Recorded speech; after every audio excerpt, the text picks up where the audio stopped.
alô, sejam todos muito bem-vindos. Saúde e Soluções na tela da Band e no YouTube. Bate-papo que a gente traz para a tela da Band e para o YouTube. E com uma única intenção, que é de educar. Porque a gente acredita muito que a educação e a informação, ou as informações que saem desses papos que eu tenho aqui com grandes personalidades da área da medicina, quanto mais informações... e aí, obviamente, vocês absorvendo desse lado daí faz bem para todo mundo, para você e para os seus familiares, e essa é a nossa intenção, informar e educar. Doutor Henrique Eloy, cirurgião geral, especialista em endoscopia digestiva, gastroenterologia, meu convidado desta edição. Tudo bem, doutor Henrique? Seja bem-vindo. Muito obrigado. Eu quero agradecer a oportunidade de estar aqui presente no seu programa e parabenizá-lo pela intenção de informar cada vez mais a nossa população sobre a saúde. Informação salva vidas, né, doutor Henrique? Sempre, né? E estamos vivendo um momento de muitas desinformações e isso está nos trazendo muita apreensão. Eu imagino que sua área conviver com isso deve ser muito difícil, né? Desinformação, negacionismo e tal. Isso deve ser muito ruim para o seu setor, para o seu segmento. É muito ruim e isso a gente vê muito com as redes sociais, né, que se tornaram hoje fonte de muitas informações boas, porém muitas desinformações que, quando elas estão relacionadas com medicina, tratamento cirúrgico, isso pode ser extremamente perigoso para o paciente. É sempre um problema muito grande. Quando a gente fez o contato com o doutor Henrique para estar aqui, nós recentemente entrevistamos aqui, por exemplo, o doutor Bruno Sander, e a gente falou de procedimentos para emagrecimento e tal, e deu uma passada na bariátrica. Eu sou um paciente bariátrico, né? Fiz a bariátrica, fiz sleeve, que é aquela que corta um pedaço do estômago, e me sinto muito bem. Me sinto muito bem e acredito que tenha sido a melhor coisa que eu fiz para a minha saúde. E muita gente falou, não... A obesidade está ligada diretamente ao fato de ser sem vergonha, relaxado. Não, é uma doença e uma doença grave, grave. E um dos tratamentos é a bariátrica. Mas a gente se ocupou de informar sobre, quem deve procurar o procedimento, quem está apto a fazer o procedimento. A gente falou disso várias vezes, mas hoje eu queria explorar com o doutor Henrique aqui uma outra questão. Nós estamos vivendo aí 20 anos... desde o primeiro procedimento bariátrico aqui no Brasil. Aqui no Brasil ou no mundo, doutor Henrique? Na verdade, aqui no Brasil, 20 anos. No mundo, em alguns países, principalmente nos Estados Unidos, um pouco antes. Um pouco antes disso, né? Demorou um pouco para ser aprovada no Brasil. Para ser aprovada. Na verdade, a cirurgia bariátrica, ela teve o seu boom, né? Depois de 1991, quando ocorreu, então, uma reunião da Sociedade Americana de Saúde, né? E quando então chegaram à conclusão que a cirurgia bariátrica deveria ser indicada naqueles pacientes que apresentavam um IMC de 40 para cima e que já não apresentavam sucesso com os tratamentos não cirúrgicos na época. A partir desse estabelecimento feito pela Sociedade Americana de Saúde, em 1991, é que houve esse boom de cirurgia bariátrica. E os Estados Unidos realmente eles são na frente, mas foi seguido logo depois dos outros países, inclusive no Brasil. Hoje nós estamos aí realmente vivendo 20 e poucos anos de experiência com a cirurgia bariátrica. Doutor Henrique, antes eram cortes enormes, né? Hoje são pequenos furinhos que vocês fazem, como é que chama? Videolaparoscopia. Laparoscopia, que foi exatamente o procedimento que eu fiz. Há uma evolução absoluta também do procedimento, né? Uma evolução absurda, eu diria, né? Na verdade, a cirurgia bariátrica, quando ela iniciou, ela era extremamente traumática, pois era necessário fazer grandes cortes, né, no abdômen da pessoa, grandes incisões, e muitas vezes a pessoa custava a se recuperar, não era da cirurgia em si, era do trauma que ocorria na parede abdominal desses pacientes. Sim. A videolaparoscopia é o acesso a cavidade abdominal feita através de pequenos furos. E isso faz com que o trauma da cirurgia seja extremamente menor. Isso foi um dos grandes avanços da cirurgia bariátrica, porque como você sabe muito bem, no início a cirurgia bariátrica ela não teve tão bons resultados, porque a experiência ainda era muito inicial, O material cirúrgico também ainda viria a evoluir muito e, principalmente, operava-se os grandes casos de obesidade, ou seja, os mórbidos, os pacientes extremamente pesados e que estavam associados a inúmeras outras doenças, né? Principalmente diabetes, hipertensão, apneia do sono, ou seja, eram pacientes extremamente graves para serem operados de qualquer operação. Por isso a cirurgia bariátrica no início, ela teve uns resultados não muito bons e trouxe uma certa má fama para a cirurgia bariátrica, quando então havia muita resistência dos pacientes em aceitar o tratamento cirúrgico da obesidade e de muitos colegas médicos em indicar. É que eu me lembro bem que na oportunidade as pessoas tinham muito medo, porque fulano fez e morreu, mas não era às vezes a morte do paciente, por vezes não estava ligada à cirurgia em si, mas ao protocolo pré-cirúrgico mal executado e a irresponsabilidade de gente que estava envolvida no caso, né? E de lá para cá, a coisa evoluiu muito, mas dificultou o procedimento. Estou dizendo assim, trabalhar num buraquinho que é feito ali naquela parede abdominal, para vocês médicos, não é mais difícil do que fazer o corte? Veja bem, a videolaparoscopia, ela traz inúmeros benefícios para o cirurgião. Para o paciente, eu já falei, um menor trauma, sim, uma melhor recuperação. Mas para vocês é bem melhor? Sim, a videolaparoscopia, ela nos proporciona uma melhora muito grande em relação à visão, né? Dependendo da distância entre a ótica e o objeto a ser operado, ela pode aumentar em até 20 vezes o tamanho daquela estrutura daquele órgão. Isso faz com que, em muitos casos, a cirurgia seja até muito melhor realizada com mais segurança do que numa cirurgia aberta, mesmo você tendo que fazer grandes incisões.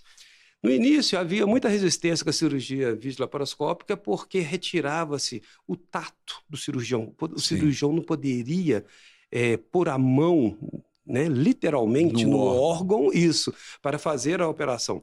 Mas isso tudo foi demonstrado que não havia tanto perigo nesse caso, porque a experiência com a videolaparoscopia cresceu de forma tão rápida que mostrou realmente se tratar de um procedimento extremamente seguro, quando bem indicado, trazendo enormes benefícios, não só para o paciente, mas também para o cirurgião. Doutor Henrique, já existe cirurgia... Bom, nós estamos falando aí desses 20 anos de cirurgia, daqui a pouco vamos entrar em questões como consequências e tal, mas essa evolução, ela reduziu drasticamente o número de óbitos, né? Correto. Hoje está em torno de 0,2 ou menos a mortalidade da cirurgia bariátrica. E isso tudo foi decorrente de quê? Uma maior experiência, sem dúvida nenhuma, dos cirurgiões, mas, acima de tudo, melhora da qualidade dos instrumentos utilizados, né? Principalmente videolaparoscópicos, ok? E chegou-se a uma conclusão óbvia, Everton. Não poderíamos deixar os nossos pacientes chegar num ponto crítico para serem operados. E nesse ponto crítico, seja em peso ou extremamente doentes, apresentando diversas doenças que fariam com que aquele risco cirúrgico fosse quase que proibitivo. Chegou-se à conclusão que hoje é melhor operar o paciente numa fase mais branda da sua obesidade, em que ainda não tenha várias doenças associadas. Para você ter uma ideia, saiu há pouco tempo atrás um novo guideline da Associação Americana de Cirurgia Bariátrica, indicando a cirurgia para pacientes com IMC de 30 apresentando alguma doença grave associada, porque diabetes, hipertensão, apneia do sono, né, que hoje a gente sabe que é uma afecção gravíssima para o organismo, e além de outros, refluxo gastroesofágico, dislipidemias, aumentos de colesterol e triglicéridos de difícil controle através de medicação, levando a altos riscos de infarto ou de derrame cerebral. Então, hoje, a própria Sociedade Americana de Cirurgia Bariátrica, que deu início, né, a esse grande boom de cirurgia bariátrica, já recomenda a cirurgia bariátrica para casos bem mais leves de obesidade, para evitar que chegue num ponto em que a cirurgia seja de extremo risco. Agora, a cirurgia da bariátrica me parece ser, para o Estado, para os cofres do Estado, uma boa alternativa, doutor Henrique, porque quando você, de forma precoce, faz a cirurgia, o Estado deixa de colocar muito dinheiro no tratamento de um futuro doente. Não tem essa ligação?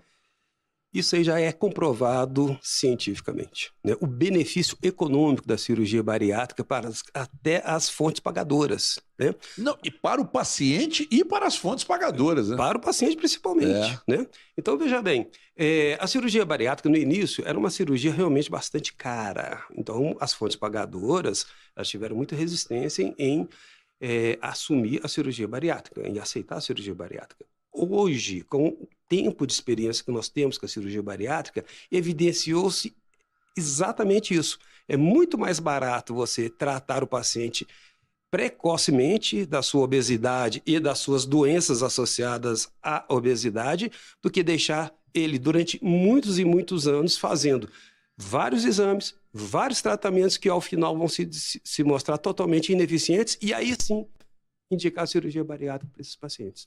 Então, assim, até do ponto de vista econômico, a cirurgia bariátrica traz um benefício muito grande, não só para o paciente, mas também para todos aqueles que lidam com a cirurgia bariátrica. Eu dou meu testemunho, doutor Henrique, de que a cirurgia bariátrica, eu sempre falo isso aqui, foi a melhor decisão que eu tomei para a minha vida, porque melhorou a minha vida em tudo. Tudo, absolutamente tudo.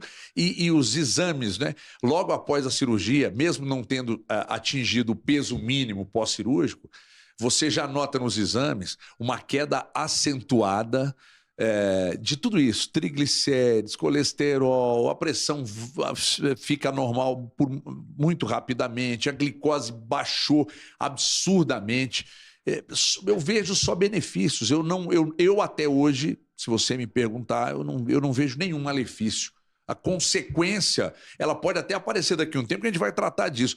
Mas eu tenho 2 anos e meio de cirurgia e eu só vejo benefício, doutor Henrique. Você é o exemplo de que a gente vê no consultório, tá certo? A gente brinca no consultório que os pacientes bariátricos, às vezes, eles reclamam no início, nos primeiros dias, de dor, de intolerância alimentar, desconforto, então ele arrepende. Mas é quase 100%, eu falo que eles arrependem 2 vezes. Primeiro, nesses primeiros dias de terem feito, e posteriormente de não terem sido operados precocemente, antes. Porque os benefícios que eles sentem, não só na parte clínica, né, deixando de tomar inúmeros remédios, ok? Também na parte psíquica, emocional, né? Trazendo inúmeras vantagens. Grande benefício, eu acho, doutor Henrique. Exatamente. Emocionalmente a gente melhora demais.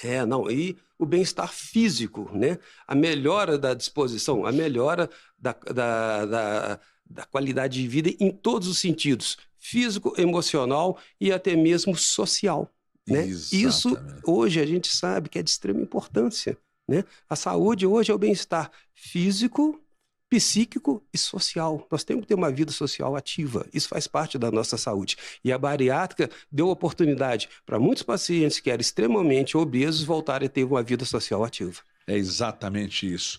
Pessoal, 20 anos de cirurgia bariátrica e eu preciso começar a falar das consequências desses 20 anos de procedimento.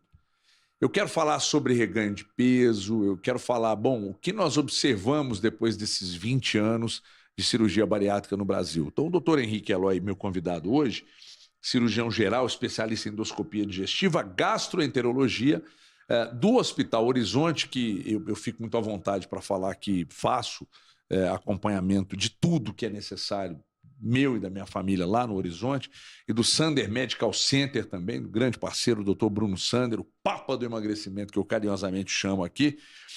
Mas antes eu gostaria, principalmente nesse bloco, de ainda falar de detalhes do procedimento, só ainda para a gente fechar esse primeiro bloco. A cirurgia bariátrica, chamam de modo capela, que é o desvio, que é bypass. O bypass surgiu e o sleeve é uma derivação ou as duas modalidades surgiram juntas? Não. A primeira cirurgia, sem dúvida, foi o bypass, que, como você bem disse, nós reduzimos o estômago para um pequeno tubo gástrico e fazemos um desvio de parte do intestino delgado para esse tubo gástrico. Então, a operação de Capella, que foi durante muitos anos considerada a operação padrão, ela é uma operação que a gente chama de mista, porque ela restringe a quantidade de alimento, porque o tubo gástrico fica menor, e mesmo assim ela é também desabsortiva, ou seja, aquela pequena quantidade que o paciente consegue ingerir de comida não é totalmente absorvida pelo organismo. Sim. Então, a bypass, ela foi a cirurgia primordial, padrão ouro. A sleeve veio posteriormente. Quanto tempo depois, doutor? Cerca de 10 anos depois, em Nova York. Nova. Sim, em Nova York.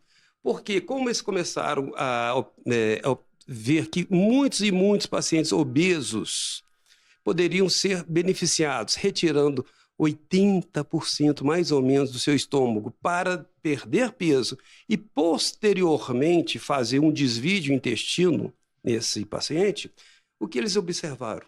Que muitos pacientes não queriam fazer a segunda parte da cirurgia.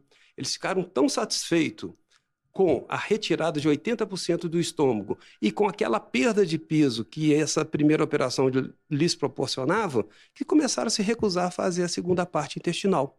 E aí nasceu, então, a operação de sleeve, que hoje é uma das operações mais feitas em grande parte do mundo. Mas por que ela se tornou uma cirurgia mais executada? Vários motivos.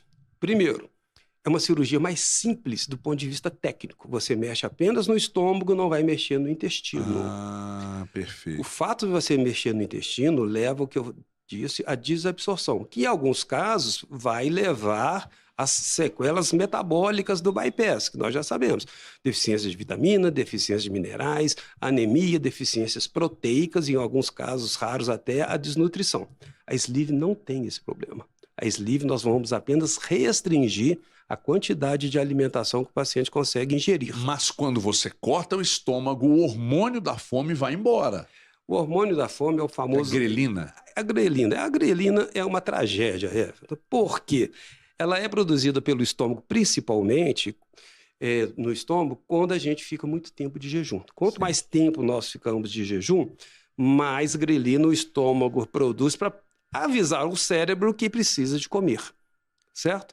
Quando você faz a gastrectomia vertical ou o sleeve, você tira a porção do estômago que produz a grelina. Então, se você medir a grelina logo depois da operação, vai ver que a grelina tem uma queda muito importante. Porém, a grelina ela não é produzida apenas no estômago. Existem vários outros sítios de produção da grelina em nosso organismo. Sim, então ela ainda está presente. Do intestino, tá certo? E com o tempo, esses outros sítios eles acabam produzindo um pouco mais de grelina. E isso é uma das explicações porque, após determinado tempo, 1 ano, 2 anos, 3 anos, a pessoa começa a sentir um pouco mais de fome.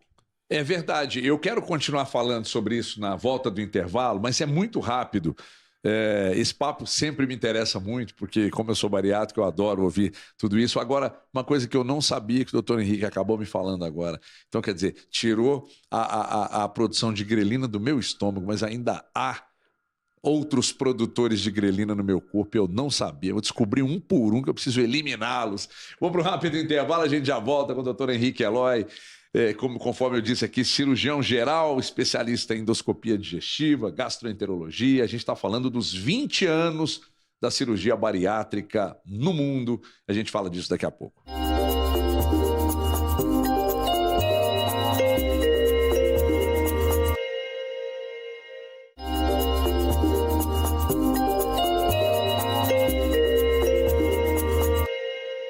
Muito bem, estamos de volta, segundo bloco do papo aqui com o doutor Henrique Eloy. E o assunto hoje, 20 anos de cirurgia bariátrica, mais claramente no Brasil, né? E aí, eu perguntei aqui sobre a questão das modalidades, a gente falou aqui de bypass, sleeve, que é a cirurgia que eu fiz, inclusive.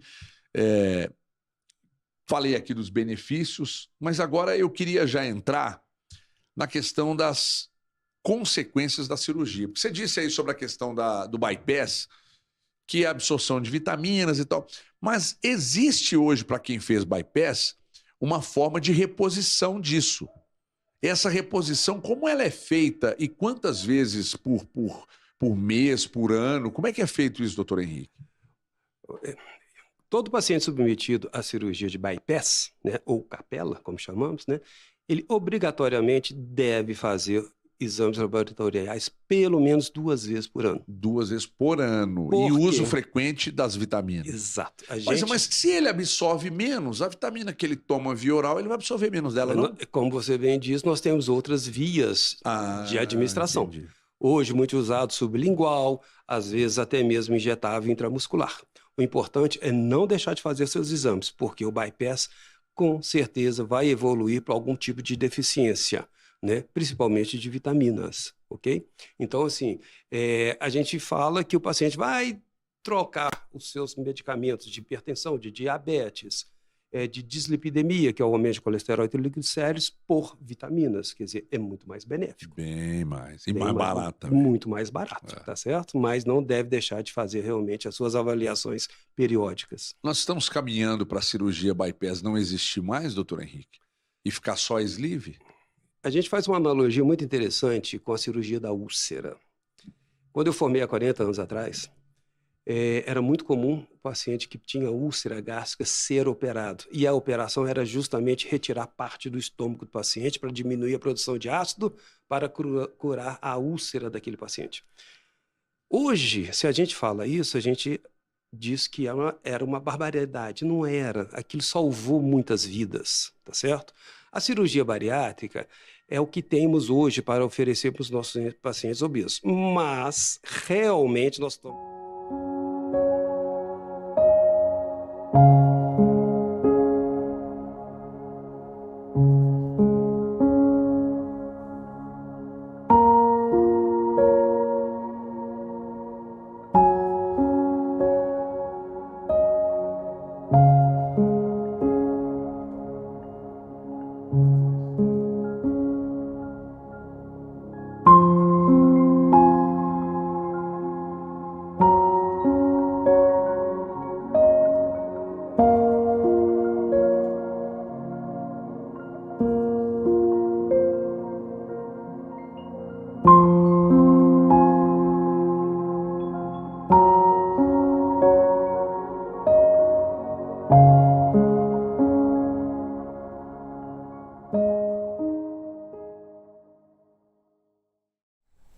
Olá, bom dia! No programa de hoje vamos falar sobre a obesidade em crianças e adolescentes. Tem também dicas de alimentação saudável e muito mais para você.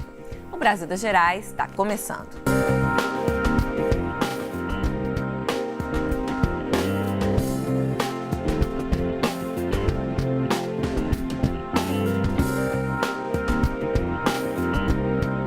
De acordo com a Organização Mundial de Saúde, em pouco tempo haverão mais crianças obesas do que em situação de miséria no mundo. Já são 42 milhões de crianças obesas. E a previsão é que até o ano de 2022 existirão mais crianças obesas do que abaixo do peso em todo o planeta. Para falar sobre isso, convidamos o Henrique Eloy, que é gastroenterologista e cirurgião, e a Valéria Tassara, que é psicóloga. Bom dia, gente. Muito obrigada. Bom dia. Pela presença. Bom dia. E na nossa bancada, a Luísa Fiorini, que é gastrônoma, especialista em alimentação infantil. Bom dia, Luísa. Bom dia. Bem-vinda também. Obrigada. Conta pra gente o que você vai ensinar hoje. Bom, eu trouxe várias opções de exemplo de lanches que a gente às vezes tem em casa, mas na hora de criar o lanche para criança a gente se perde. Merenda, Falta criatividade, falta ideia. Então, merenda para escola, lanche para oferecer de tarde, para levar para os lanches nos passeios, né? São opções que a gente tem que servem tanto para os lanches da tarde quanto para de manhã também. Ah, que bom! Uma dica aí para a gente conseguir. E dica é o que mais tem também. Criar esse hábito da alimentação saudável desde cedo, né? Para as famílias, inclusive. Isso aí, tem muito pai e mãe aprendendo com as crianças hoje em dia, né, gente? Sim. Mas vamos começar aqui. Antes da gente iniciar nosso papo, eu queria mostrar um trecho de um documentário aí que deu o que falar, é o Muito Além do Peso. Ele foi lançado em 2012 e deu um alerta sobre a qualidade da alimentação das crianças brasileiras na época. Vamos assistir. O que é isso daqui? É uma cenoura que eu odeio. É um rabanete? Os rabanetes? Picles. Quando foi a última vez que você comeu melão? Não lembro. Essa fruta aqui, você sabe qual que é? Ah, uma manga, um abacate, eu não como muito abacate. Quem gosta? Isso daí eu não sei, não. Não sei. Não. Eita, tá difícil. Você gosta mais desse? Aham. E você, Dudu? Eu gosto desse. Não, mentira, eu gosto mais dele. Eu gosto desse e desse. Cheguei no consultório outro dia uma menina de 9 anos com 62 quilos. Hipertensa, diabética tipo 2, colesterol, triglicérides, ácido úrico, tudo aumentado. Parecia se mostrasse assim o exame de uma pessoa de 60 anos, mas era só de uma criança de 9 anos de idade. Alguém aqui toma refrigerante todo dia? Vocês preferem tomar refrigerante ou água? Coca-Cola. Temos nosso café da manhã regado a Coca-Cola. Eu quase troquei o leite materno pela Coca-Cola. Geralmente ele bebe um por dia. Você toma isso daqui todo dia? Lá na escola é. Na escola Agora aqui em todo casa não. Você acha que esse personagem aqui tá aqui por causa dos adultos ou por causa das crianças? Eu acho que é por causa das crianças insistirem pro pai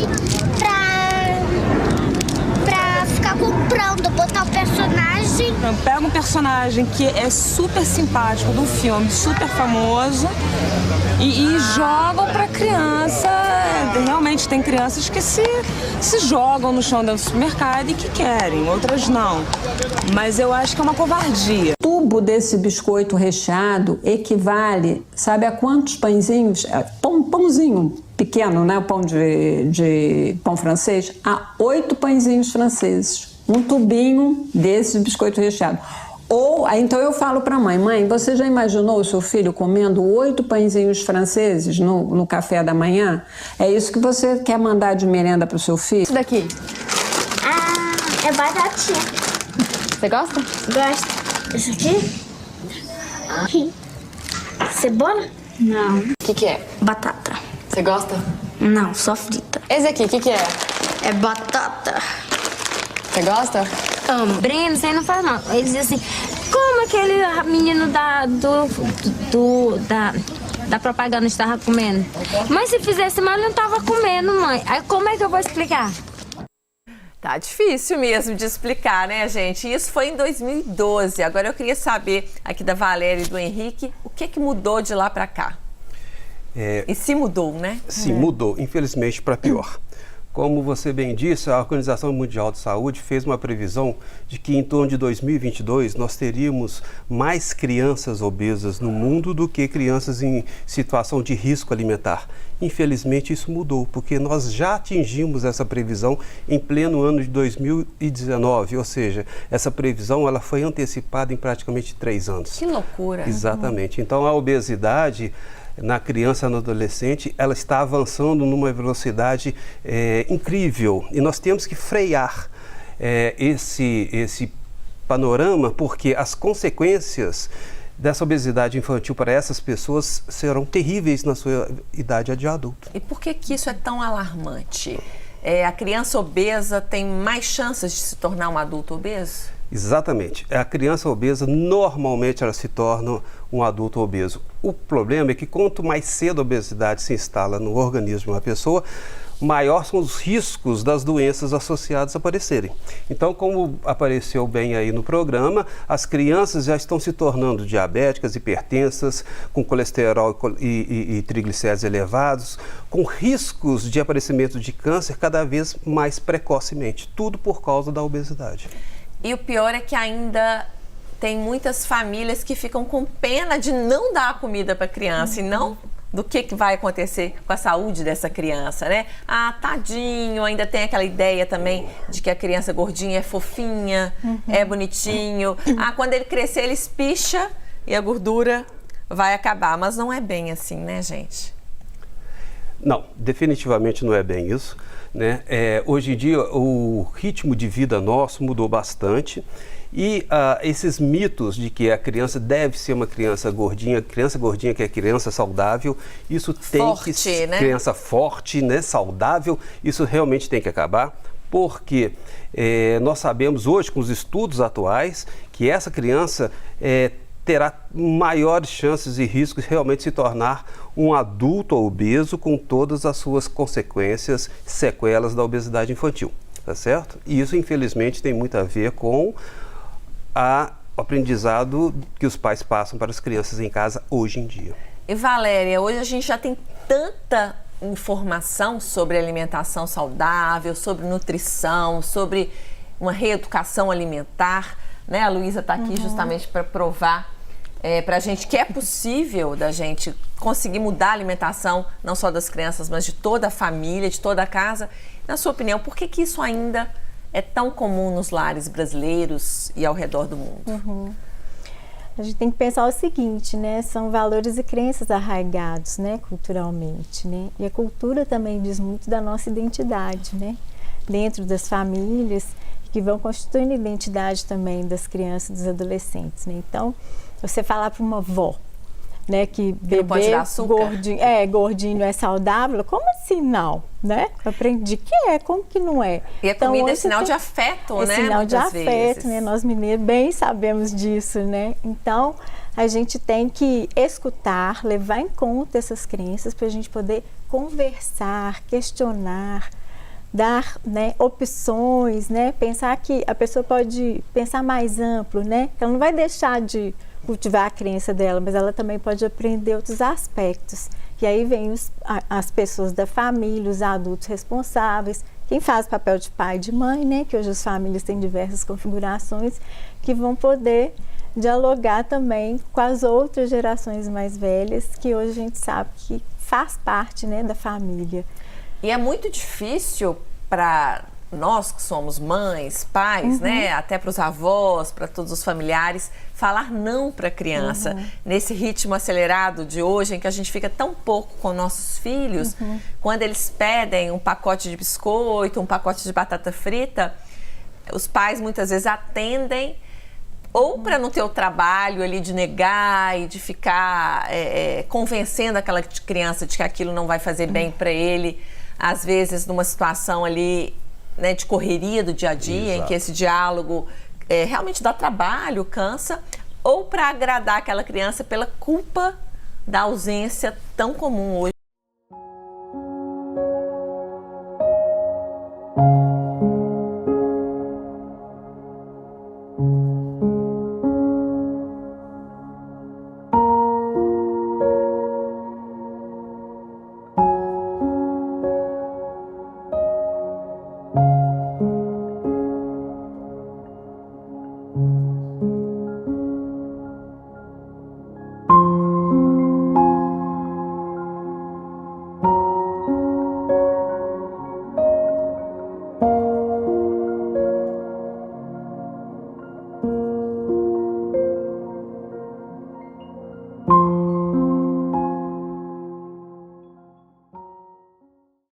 Agora, gente, nós vamos falar sobre saúde.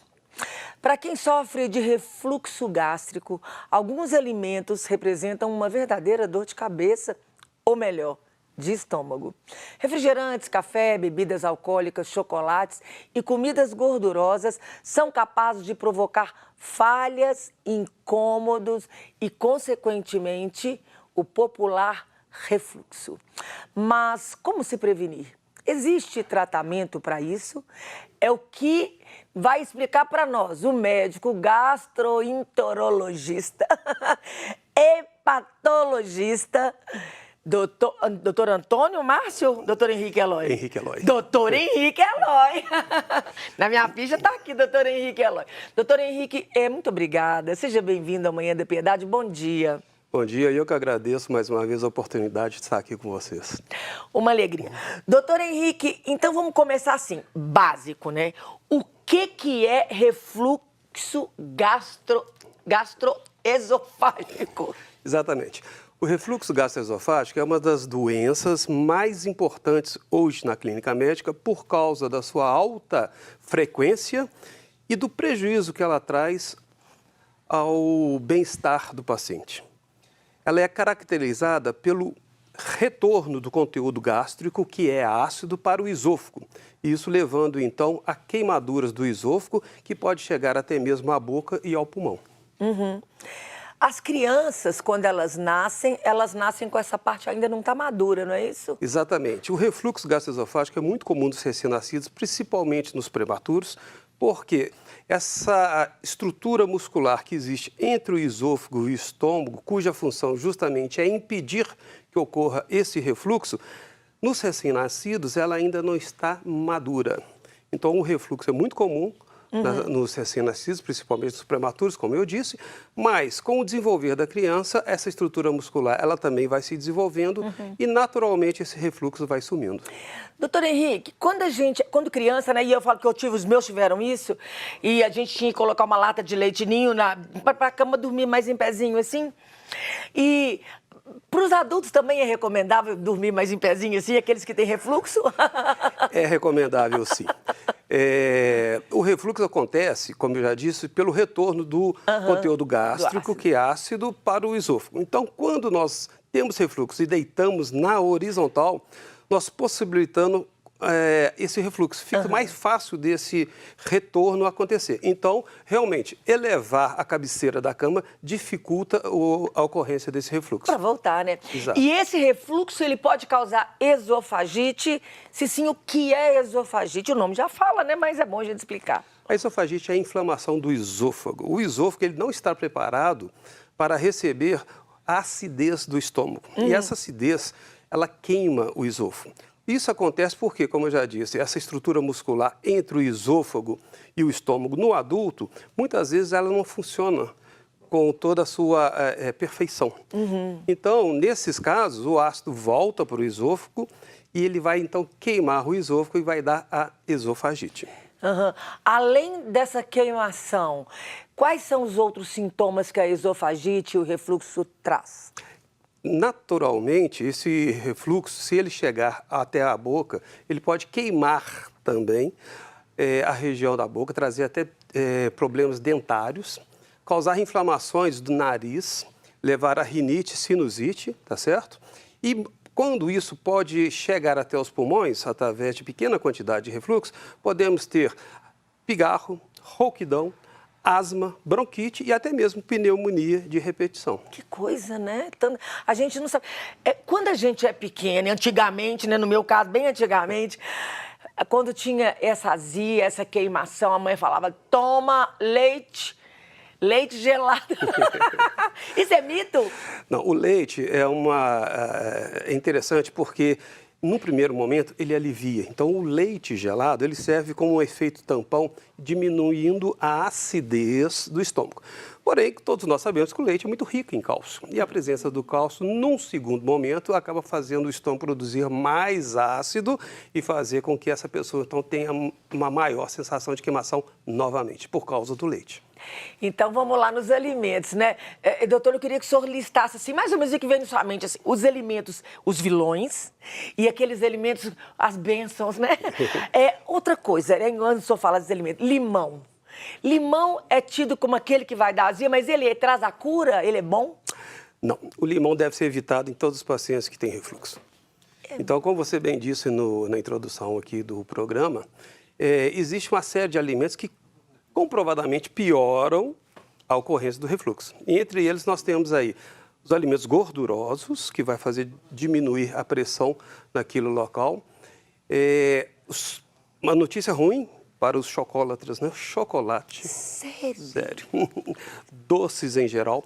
Bebidas gasosas, mesmo a água mineral com gás. Então, refrigerantes entrando aí também. Bebidas alcoólicas.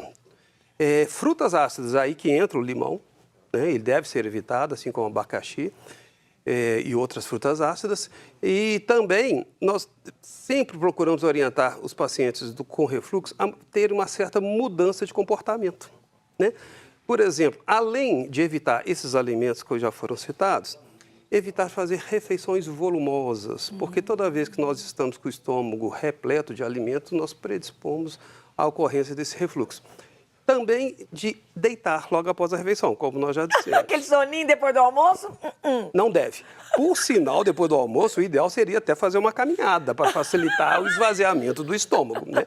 Eu sei que pouca gente faz isso, mas seria o mais recomendado. Evitar de jantar muito perto do horário de deitar para dormir, né? Essas recomendações são importantíssimas. Agora, o fator primordial é emagrecer, porque a obesidade ela anda de mão dada junto com o refluxo. Toda vez que nós engordamos, nós estamos fazendo uma predisposição à ocorrência do refluxo. Sendo que, se a pessoa consegue perder peso, ela também vai diminuir o refluxo. Tomar água com vinagre. Um copo de água com uma colher de sopa de vinagre também não é bom, porque é ácido. Pimenta, alimentos muito temperados, vinagre. Péssima notícia para quem gosta de uma cervejinha com torresmo, nem pensar. Não deve. É bom, relaxa, é gostoso, mas... A conta chega. A conta chega. A gente fala que o garçom vai trazer a conta uma hora. Exatamente. Doutor, esses alimentos vilões, e quais são os alimentos que trariam, né, essa alívio? São todos os alimentos que não façam uma maior produção de ácido, né? Então, vamos aí. As frutas não cítricas, as frutas não ácidas, as frutas não azedas, tá certo? Os legumes, salada, uma comida de sal pouco temperada, todos esses são uma alimentação extremamente saudável e que vai ajudar a não ocorrer o refluxo. Nós costumamos dizer para os nossos pacientes que a dieta dos pacientes com refluxo deveria ser exatamente a dieta que nós temos coragem de dar para as nossas crianças.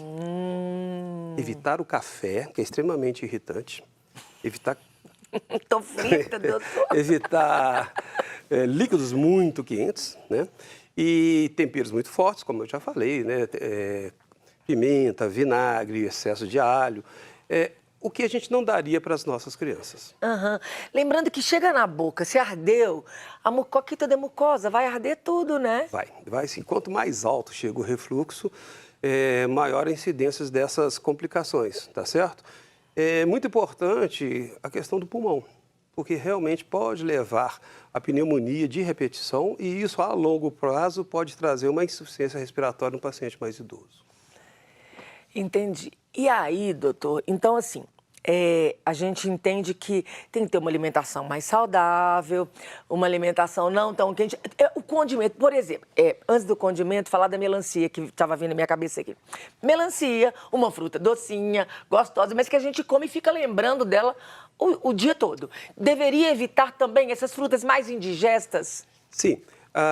Quanto mais tempo o alimento permanece...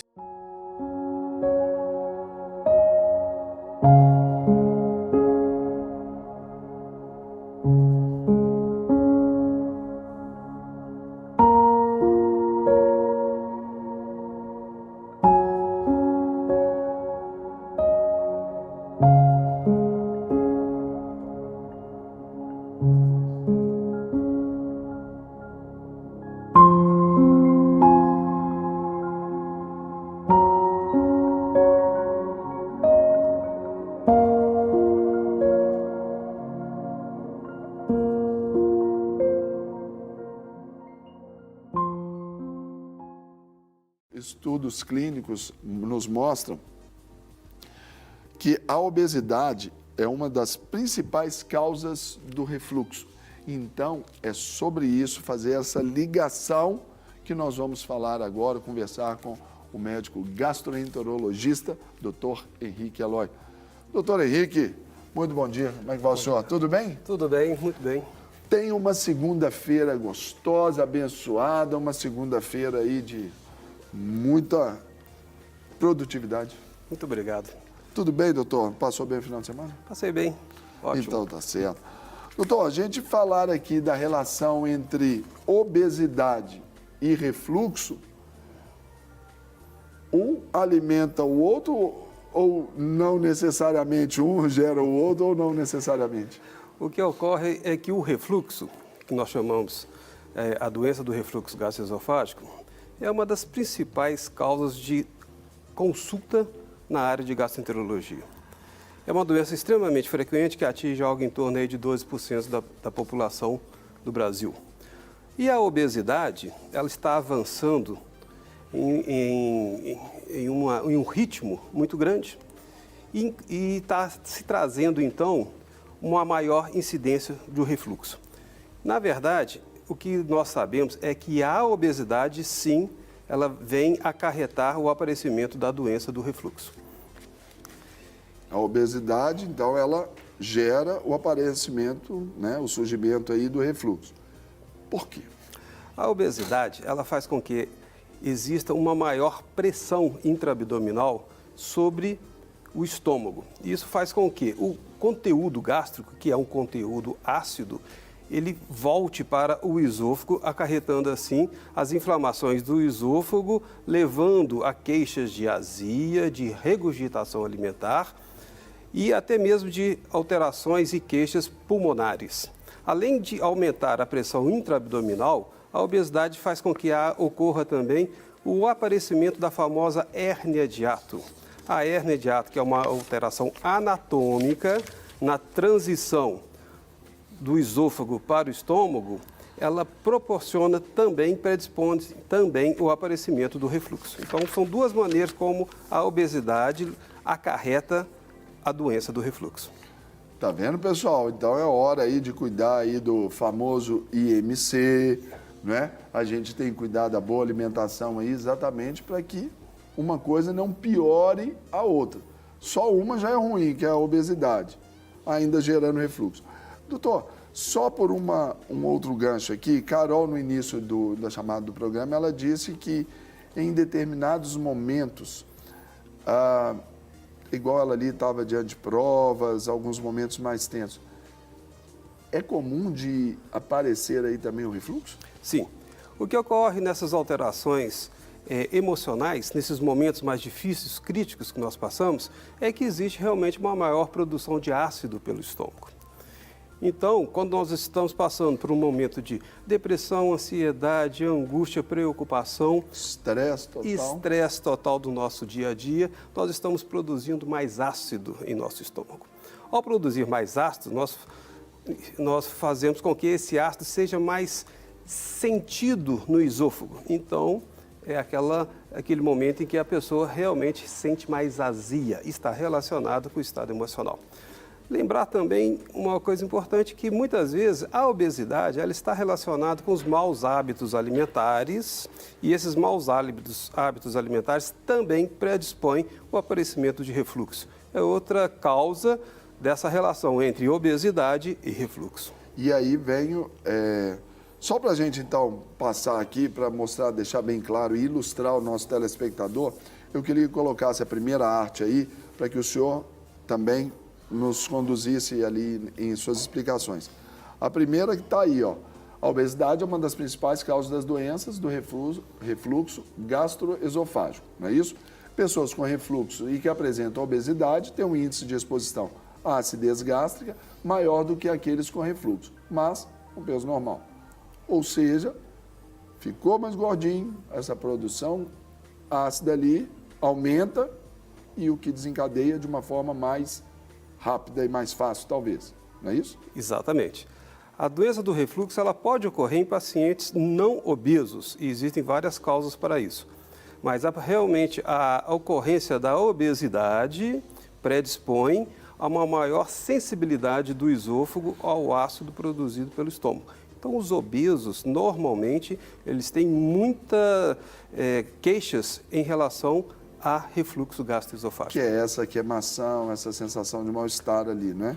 As principais queixas relacionadas ao refluxo são queimação, azia e a sensação de que o alimento está voltando do estômago para o esôfago. Muitas vezes, esse refluxo é tão intenso que esse refluxo, essa regurgitação pode chegar até a boca do paciente. E isso vai trazer consequências também. A cavidade oral, com alterações dentárias, o aparecimento de sinusites, inflamações crônicas e, muitas vezes, alterações das cordas vocais, rouquidão, pigarro constante e o mais grave, alterações pulmonares, tais como asma, que nós chamamos nesse caso de asma gástrica, porque a causa é do estômago, bronquite, inflamações crônicas dos brônquios, podendo levar a uma doença muito difícil de tratamento, que é a chamada fibrose pulmonar e até mesmo de pneumonias de repetição. Tudo decorrente do refluxo. Tá vendo? Conhecimento, cuidado com a saúde aqui, você só tem aqui no nosso De Tudo Um Pouco, quando a gente traz aqui os melhores para poder te abençoar aí. O outro ponto aí, só para deixar bem claro para o nosso pessoal ali, doutor Henrique, é esse aí, ó, os pacientes obesos têm refluxo, pois o excesso de peso aumenta a pressão intraabdominal, forçando assim a volta do conteúdo gástrico. É esse processo que, aí nesse caso, doutor, vale para esse tipo de paciente ali, aquela velha história, deitar um pouquinho mais, elevar a cabeceira da cama, essas práticas também, ainda que paliativas? Vale sim. A elevação da cabeceira da cama ajuda a esses pacientes a diminuir a sensação de refluxo, principalmente durante a madrugada. Ao se tomar a posição horizontal para dormir, também predispõe que o conteúdo gástrico volte para o esôfago durante a madrugada. Por isso, uma das principais recomendações que fazemos aos nossos pacientes com refluxo é de não se alimentarem, fazerem refeições volumosas antes de deitar para dormir, porque a posição horizontal e o estômago do cheio predispõem ao aparecimento desse refluxo e muitas vezes o paciente pode até chegar a acordar durante a madrugada com tosse, azia, queimação, pigarro constante e ter uma dificuldade de dormir, piorando bastante a sua qualidade de sono. Gente, é uma queda brusca aí na qualidade de vida, né? Em tudo afeta, então a obesidade, que é um dos males aí principais desse nosso tempo, né? Olha o tanto de desdobramento. O terceiro ponto que a gente pode colocar aí para você, telespectador, é exatamente isso.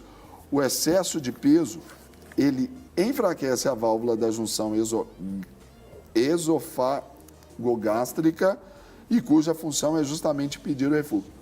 Famosa hérnia de hiato, é isso? É aí que entra? Exatamente.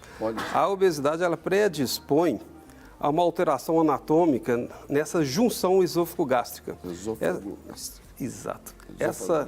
Essa junção esôfago-gástrica, ela tem ali um esfíncter, ou seja, uma válvula natural cuja função é exatamente impedir que o conteúdo gástrico ácido... É aquela contração que faz, isso, naturalmente que faz. Semelhantemente ao nosso intestino também, quando ali das fezes, né? Exato. Nosso organismo, ele apresenta diversos esfíncteres, tá certo? E esse esfíncter esôfago-gástrico, a principal função é impedir o retorno do conteúdo gástrico ácido para o esôfago. Ocorre que a obesidade, ela traz uma alteração anatômica, predispõe ao aparecimento da famosa hérnia de hiato e faz com que esse esfíncter esôfago-gástrico perca a sua função, fazendo com que haja, então, o aparecimento do refluxo. Então, aí, doutor, nós vamos falar agora sobre os maus hábitos alimentares. Os maus hábitos alimentares, como dietas gordurosas, ácidas, em demasia, piora e causa a obesidade. Ou seja, joga gasolina na fogueira. Exatamente. Uma das principais causas de obesidade, nós sabemos, são os maus hábitos alimentares. E esses maus hábitos alimentares também predispõem ao aparecimento do refluxo. Alimentos picantes, pimentas, temperos fortes, café, bebidas gasosas, bebidas alcoólicas principalmente, até mesmo os chocolates, todos eles estão envolvidos com o aparecimento das duas doenças. Não faz chocolate não, doutor, porque o pessoal ali de casa, o mulherio ali, vai ficar chateado com o senhor. Infelizmente é verdade. Infelizmente é verdade. Até o próprio e delicioso chocolate em excesso predispõe ao aparecimento do refluxo. Aí é que tá, o grande ponto é esse. Excesso extremo, no equilíbrio, está tudo certo, não tem problema algum, né? Exatamente. A chave do sucesso aí é sempre a alimentação saudável e sem excessos. E de tudo isso, né, a gente vai pensar que, além desses hábitos alimentares, o exercício físico, doutor, a gente sabe que é bom para tudo. Aí a gente nos ajuda com relação à obesidade, ajuda também a questão da alimentação por causa do próprio metabolismo. Tem todos esses fatores aí que ajudam para combater essas duas doenças aí, não é? Exatamente. A prática de exercício físico regular faz com que haja realmente uma diminuição da incidência de obesidade e melhora o esvaziamento gástrico, ou seja, faz com que o alimento que está no estômago permaneça ali menos tempo, com menos chance de voltar para o esôfago. Então, a prática de exercícios regulares, mesmo a caminhada regular, realmente ela é uma das formas de combater o próprio refluxo. E lembrando aqui, como o Dr. Henrique Eloy, médico gastroenterologista, nos falou no início, o refluxo aí atinge 10% da população, mais ou menos, né? Em torno de 12% da população. Isso. Ou seja, não é tão raro assim, ou melhor, é bem comum se a gente for olhar esse contexto. E com esse crescimento da obesidade, esse número também ele pode aumentar e no contexto político, está num viés de alta, né? Tá, todas as duas doenças estão no viés de alta, né? A obesidade, nós sabemos que é uma doença que tem apresentado um aumento muito grande em sua incidência, uma velocidade enorme, e também o refluxo por causa de tudo isso que nós já falamos, os maus hábitos alimentares e principalmente as alterações emocionais no nosso dia a dia. Então, são duas doenças que estão ficando cada vez mais prevalentes em nosso meio e elas são atreladas. E quais são as dicas aqui para a gente encerrar? O senhor pode falar naquela câmera ali para evitar ou ao menos prevenir. Dá uma síntese para a gente, doutor. Como já foi dito, a primeira recomendação, a mais importante, é a famosa mudança dos hábitos comportamentais. Ou seja, evitar o aparecimento da obesidade, combater o excesso de peso, tentar perder peso de todas as formas. Evitar fazer alimentações volumosas, preferir fazer alimentações menores várias vezes ao dia, evitar os alimentos que comprovadamente podem trazer, então, o aparecimento do refluxo, como eu já disse, principalmente gorduras, alimentos gordurosos, bebidas alcoólicas, bebidas gasosas, o café, o chocolate, infelizmente. O refrigerante. O refrigerante, muito bem lembrado. Todos esses alimentos devem ser Aqui evitados. Fica bem envergonhado, sabe, doutor? E naqueles casos em que apenas essas mudanças comportamentais não são suficientes para controlar o refluxo, aí sim, lançamos mão do uso de medicamentos. São medicamentos cuja função é, primeiro, diminuir a produção de ácido no estômago, isso vai fazer com que o refluxo seja menos sentido, a pessoa tem menos azia, porque o refluxo é menos ácido, e existem também medicamentos que fazem com que aumente a eficácia daquela válvula, daquele esfíncter esôfago-gástrico e evite com isso, então, que o conteúdo gástrico vá para o esôfago. Em muitos raros casos, essas medidas não são suficientes. Então, nesses casos, temos que, então, lançar mão do tratamento cirúrgico. Mas, até então, privilegia-se aí esse tratamento mais conservador, exatamente porque vai contar com a sua disciplina. Exatamente, é a chave de tudo. E outra coisa, não deixa a coisa descambar, não, gente. Já está sentindo de tudo isso. Ele disse, tem medicamento, tem tratamento, tem tudo isso mais fácil. Procure um bom profissional, mas não vá tomando aí esses omeprazol da vida e não, assim, indiscriminadamente, porque senão você pode ter mais problema lá na frente, não é isso? Exatamente. É muito importante não fazer a automedicação, procurar um especialista, procurar fazer os exames que forem recomendados para fazer um tratamento correto e certeiro e, principalmente, por pouco espaço de tempo, curto espaço de tempo. Não quer ficar um segundo por fora da nossa programação? Agora você pode nos acompanhar através das plataformas digitais. Não perca tempo, acesse, curta e siga-nos. Fique por dentro de tudo o que acontece por aqui. Rede Super, inspirando você.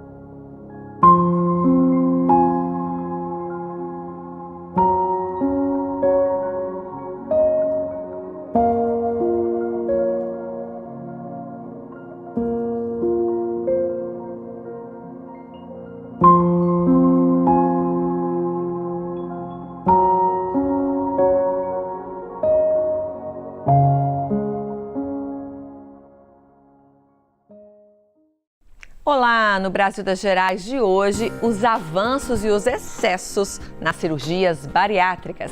Tem também dicas de alimentação, receita e muito mais para você. O programa está começando.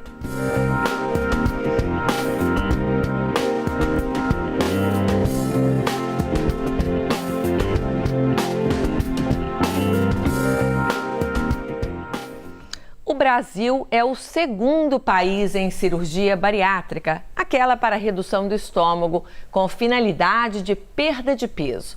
Existem, claro, indicações específicas para a intervenção cirúrgica, mas o mais importante é que o paciente se conscientize de qual é o seu perfil.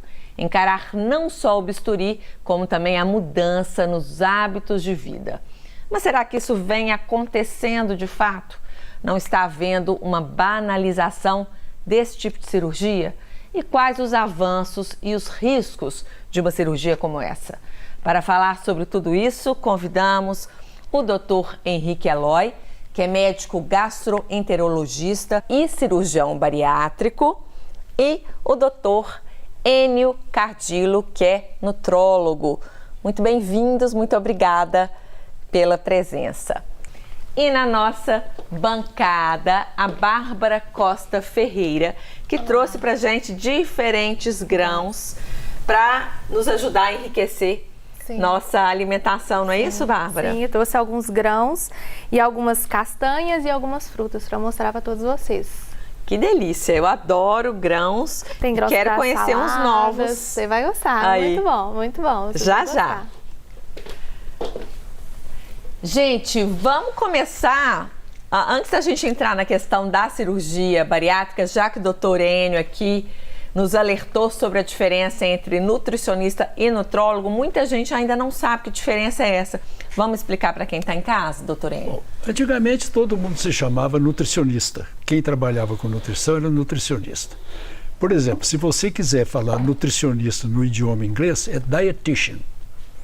Então lá, nutricionista, com esse termo, é para médicos que trabalham em nutrição. Acontece que nos anos 80, a profissão de nutricionista foi regulamentada por lei. O que é nutricionista de acordo com a regulamentação da lei? Profissional que fez curso de nutrição. Se eu puser no meu cartão Enio Cardillo Vieira, nutricionista, o Conselho Federal de Nutricionistas vai me processar. Então o médico que trabalha em nutrição criou esse termo para evitar esse tipo de equívoco. O nutrólogo tem que ter feito medicina, então. Medicina, exatamente. Certíssimo. Agora vamos à bariátrica, né? Esse tema aí ainda tão polêmico que nos motivou a fazer esse programa de hoje. Vamos começar também explicando melhor o que é a cirurgia bariátrica e os tipos existentes hoje, doutor Henrique. Perfeito. Em primeiro lugar, também eu gostaria de fazer uma pequena correção. Eu sou do Hospital Life Center, não sou do Hospital Felício Roxo. E a cirurgia bariátrica, ela teve esse grande boom a partir de 1991, quando o Instituto Nacional de Saúde dos Estados Unidos afirmou que a cirurgia bariátrica seria o único tratamento realmente eficaz para perda de peso e manutenção dessa perda de peso a longo prazo. Então, desde essa época de 1991, nós estamos vivendo um grande boom de indicações para a realização da cirurgia bariátrica. A cirurgia bariátrica é um termo utilizado para a intervenção do aparelho digestivo do paciente obeso com a função de diminuir a capacidade volumétrica do seu estômago e também diminuir a absorção dos nutrientes ingeridos. Então aí nós temos a cirurgia bariátrica, ela pode ser apenas restritiva quando diminuímos apenas o volume do estômago desses pacientes, ou ela pode ser também não só restritiva, como desabsortiva. Ou seja, alteramos a anatomia do intestino desse paciente para diminuir a absorção daquele alimento que foi ingerido. E também tem diferentes tipos hoje de fazer essa cirurgia, né? Quais foram os avanços desde que começou até hoje? Então, veja bem, desde 1991, quando nós chamamos de primórdios da cirurgia bariátrica, era uma cirurgia extremamente agressiva, pois se fazia através de uma grande incisão abdominal, que se traduz num grande trauma para o paciente, e eram muito invasivas essas operações. Inicialmente, ela apresentava uma morbimortalidade muito alta, ou seja, uma frequência de complicações e até mesmo de óbitos muito altos, porque também os pacientes selecionados no início para esse tipo de tratamento eram pacientes extremamente obesos e pacientes extremamente doentes. Então, nesses casos, as cirurgias realmente apresentavam complicações graves e até mesmo índice de mortalidade elevado. Com o tempo, a operação se tornou menos agressiva. Hoje a operação é feita por videolaparoscopia, que se traduz num trauma muito menor, e isso a redução, então, das complicações e mortalidade. O problema é que com essa cirurgia menos traumática, houve realmente um grande abuso nas indicações, né? Hoje, então, nós temos que a grande preocupação é a desinformação da população em geral em relação à cirurgia bariátrica. Quem pode fazer, então? As indicações da cirurgia bariátrica são muito precisas. Todo paciente que tiver o seu índice de massa corporal acima de 40, ele tem uma indicação para se fazer a cirurgia bariátrica. Ou aquele paciente que é portador de um IMC, um índice de massa corporal de 35 a 40, associada a doenças que estão sendo provocadas ou pioradas pela obesidade e que, com a perda de peso, essas doenças poderão ser controladas ou até, em certos casos, anuladas. Esses pacientes têm indicação para cirurgia bariátrica. O que a gente tem visto hoje, infelizmente, como você bem disse aí, é um excesso, né? Alguns excessos aí, não só nas indicações, como nas tentativas de estar apto a fazer a cirurgia, com a gente, inclusive, ganhando peso para entrar aí no índice de massa corporal necessário para fazer a cirurgia. Como que os nutrólogos têm visto esse quadro, doutor Enio? Eu tenho tenho duas opiniões sobre a cirurgia bariátrica, que eu evoluí com o tempo. Eu trabalho em nutrição há muitos anos. Fiz minha carreira na universidade como professor de bioquímica e uma das linhas de pesquisa que eu tinha era nutrição. E, na época, nos anos 80, talvez o Henrique aqui não tenha vivido, a moda era lipoaspiração. Vocês já ouviram falar nisso, né? Ia lá com aquela sonda e aspirava tudo que estava pela frente, né? Eu até assisti uma cirurgia desse tipo, aliás, por um cirurgião muito competente. Uma paciente pediu que eu assistisse a cirurgia para dar uma certa assistência e eu fui lá. No Vera Cruz, eu me lembro bem. E quando surgiu a cirurgia bariátrica, a princípio, eu fui contra. Como eu era contra a lipoaspiração. Que as pessoas, elas têm que se conscientizar que elas são outras pessoas depois da cirurgia bariátrica. Tem que mudar a cabeça. Eu tenho inúmeros pacientes que fizeram cirurgia bariátrica e recuperaram o peso. O Henrique deve ter isso também, Exatamente. Todo mundo tem. Agora, então, eu era inicialmente contra a cirurgia bariátrica. O primeiro congresso internacional a que eu compareci foi em 98 na França, em Paris. E eu fui assistir uma cirurgia bariátrica, uma sessão de cirurgia bariátrica. Mudei completamente a minha óptica. Desculpa eu falar óptica, porque o óptico é de ouvido, né? O professor Hilton Rocha disse que era óptica. Por quê? O grupo da Suécia, e o Henrique sabe disso, é o pessoal mais evoluído na cirurgia bariátrica, segundo o meu conhecimento, apresentou trabalhos admiráveis. Agora, Suécia, não é Brasil, Suécia. Eles dão assistência antes da cirurgia, durante a cirurgia e após. Então, o índice de sucesso na Suécia, não sei se continua, é muito grande. E eu me converti à cirurgia bariátrica. Agora, com essas restrições, a pessoa tem que se compenetrar que ela será uma outra pessoa. Então, no meu consultório, eu tenho inúmeros pacientes que fizeram cirurgia e estão lá para emagrecer de novo. Mas aqui não é assim, antes, durante e depois também, esse auxílio? Infelizmente não, Patrícia. Nós temos que compreender que muitos pacientes, eles realmente são muito mal informados sobre a cirurgia bariátrica. O que o professor Andy falou é exatamente isso. A Suécia, ela tem um programa de preparo do paciente para a cirurgia. Chama que SOS. SOS, exatamente. É exemplar. O paciente só entra no tratamento cirúrgico após passar por esse tratamento, por esse preparo pré-operatório e, obrigatoriamente, ele tem que também continuar a observação no pós-operatório. O SOS é exemplar para o mundo inteiro. Infelizmente, nós não conseguimos reproduzir isso aqui no Brasil. A respeito do que o professor falou de lipoaspiração, é verdade, porque na grande maioria das vezes o paciente ele não quer emagrecer, ele quer ser emagrecido. Ele quer perder peso, mas ele não quer também fazer muita mudança dos seus hábitos de vida. Então, assim... Quer que seja um milagre, né? Ele quer ser emagrecido. Ele quer que alguém faça alguma coisa para ele virar outra pessoa. De preferência, uma pessoa magra, que ele imagina uma imagem corporal que seria excelente para ela. E a gente sabe muito bem que não é isso, né? A cirurgia bariátrica é apenas um instrumento que, bem indicado, pode trazer para essa pessoa uma taxa de sucesso para ela atingir um peso corporal que seja indicado para ela. Mas nunca se esquecer que o tratamento da obesidade cirúrgico, tratamento cirúrgico, ele é baseado em 3 pilares fundamentais: atividade física frequente, orientação nutricional permanente e controle emocional. Porque está tudo na cabeça, como o doutor Andy Sem esses 3 pilares, não há tratamento que vá ter um bom resultado, nem que seja com intervenção cirúrgica. Mas não tem um programa de que a pessoa tem que fazer um atendimento psicológico antes da cirurgia e depois também? Isso não é um requisito? Sim. Da cirurgia? Sim. Para realizar a cirurgia bariátrica, existem os requisitos que o paciente tem que passar por eles.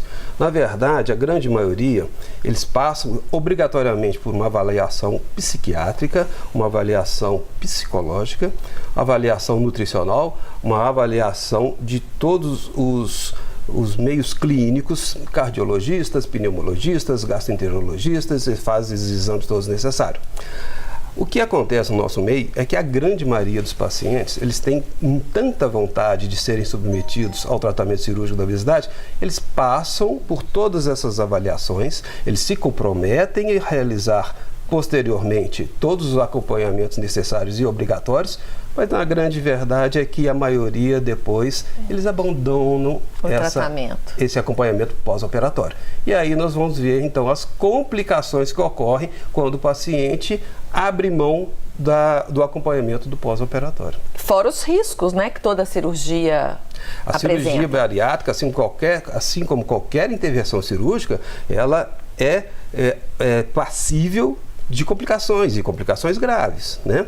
Temos aí o sangramento, temos as infecções, na cirurgia bariátrica as famosas fístulas, que são o grande temor do cirurgião, porque tem uma mortalidade muito alta até hoje, tá certo? Mas não só as complicações operatórias, mas principalmente as sequelas no pós-operatório a longo prazo. Por exemplo?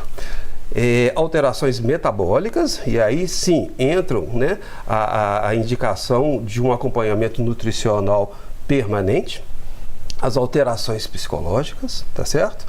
E muitas vezes também alterações anatômicas que podem trazer a esses pacientes uma frustração quanto ao resultado esperado com a cirurgia da obesidade. Cada caso é um caso? Não dá, por exemplo, para se prever quantos quilos que aquela pessoa vai eliminar depois da cirurgia? Às vezes dá super certo para um e para o outro não dá. É fundamental que isso seja bem explicado ao paciente. Cada caso é um caso. Não se compara um paciente com o outro. É muito, muito errado a pessoa pensar que vai perder tantos quilos, assim como um colega ou um conhecido perdeu. Cada caso é um caso, cada organismo responde de uma forma. É por isso que todo paciente ele tem que passar por um preparo muito detalhado para essa operação e que seja acompanhado também muito de perto no pós-operatório, tá certo? Quantos quilos vão perder é impossível a gente imaginar, porque são tantos fatores que interferem nesse resultado final. São fatores hormonais, são fatores nutricionais, são fatores de atividade física, são fatores relacionados ao uso de bebida alcoólica, fatores relacionados aos erros dos hábitos alimentares, ao uso de medicamentos. Então não tem como a gente prever qual o resultado final da cirurgia bariátrica.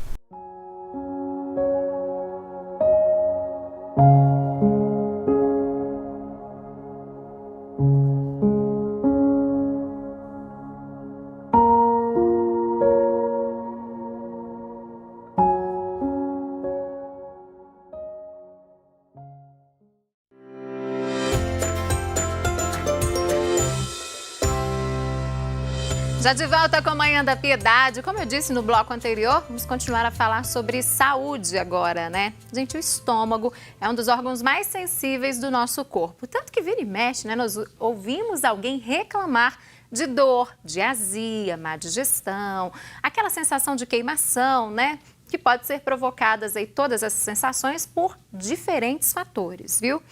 Nós ouvimos falar também de alimentação inadequada. Nós falamos de alimentação no bloco anterior, né? Bebidas, estado emocional abalado.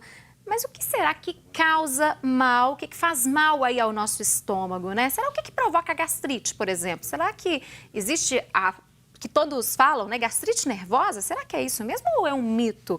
É o que nós vamos saber agora aqui no programa, né, em uma conversa com o Dr. Henrique Eloy, ele que é gastroenterologista. Bom dia, doutor, seja bem-vindo. Bom dia, muito obrigado. Pois é, gastrite são vários mitos que cercam aí, né, esse assunto. O que é a gastrite? A gastrite nós podemos considerar uma das doenças mais prevalentes na área médica. Ela se define como uma inflamação do revestimento interno do estômago. O revestimento interno do estômago, que nós chamamos de mucosa, quando essa mucosa ela inflama, nós chamamos de gastrite. Costumamos fazer muitas vezes uma analogia com a pessoa muito branca que fica o dia inteiro no sol sem se proteger. Ao final do dia, ela estará com a sua pele extremamente sensível, dolorosa e queimada. A gastrite é exatamente isso, porém na parte interna do estômago. Essa inflamação vai fazer com que o estômago realmente fique bastante sensível, a pessoa vai ter essa sensação de queimação, que nós chamamos de azia, e principalmente de má digestão. E o que provoca isso, doutor? São vários fatores? Existe um vilão principal? Exatamente, são vários fatores, mas o principal vilão é a causa da gastrite por bactéria. Nós temos no nosso estômago, habitualmente, uma bactéria que se chama H. pylori, é o Helicobacter pylori. Essa bactéria é habitual termos no nosso estômago. É comum. Nós adquirimos principalmente na infância e a grande maioria das vezes nós passamos a nossa vida inteira com essa bactéria no estômago sem precisar de tratar dessa bactéria. Ocorre que durante a vida podem ocorrer outros fatores que vão causar, então, a inflamação, que, associada à presença dessa bactéria H. pylori, fará com que essa inflamação do estômago seja mais intensa e que necessite, então, de fazer o diagnóstico e o tratamento específico. Outras causas também, nós podemos dizer que são os fatores dos maus hábitos alimentares, como você bem disse, né? Os excessos de bebidas alcoólicas, o cigarro, tá certo? Os temperos muito fortes, as frutas ácidas em excesso, os alimentos gordurosos, o excesso de café, o excesso de refrigerante, doces, chocolates, todos esses maus hábitos alimentares, ou seja, esses alimentos em excesso farão com que ocorra a inflamação da parte interna do estômago associada ao H. pylori vai se traduzir numa gastrite mais importante. Outro fator causal muito importante nos nossos dias é o uso indiscriminado de medicamentos, principalmente anti-inflamatórios e antibióticos e corticoides. Pessoas que são portadoras de doenças articulares, elas necessitam de fazer uso por muito tempo de anti-inflamatórios. Esses remédios também causam a inflamação da parte interna do estômago. Então, esse é outro fator muito importante. E como você disse, gastrite nervosa. Pois é, existe, não existe? A gente ouve tanto falar com gastrite nervosa, é muito estresse, e aí surgiu uma gastrite. E aí?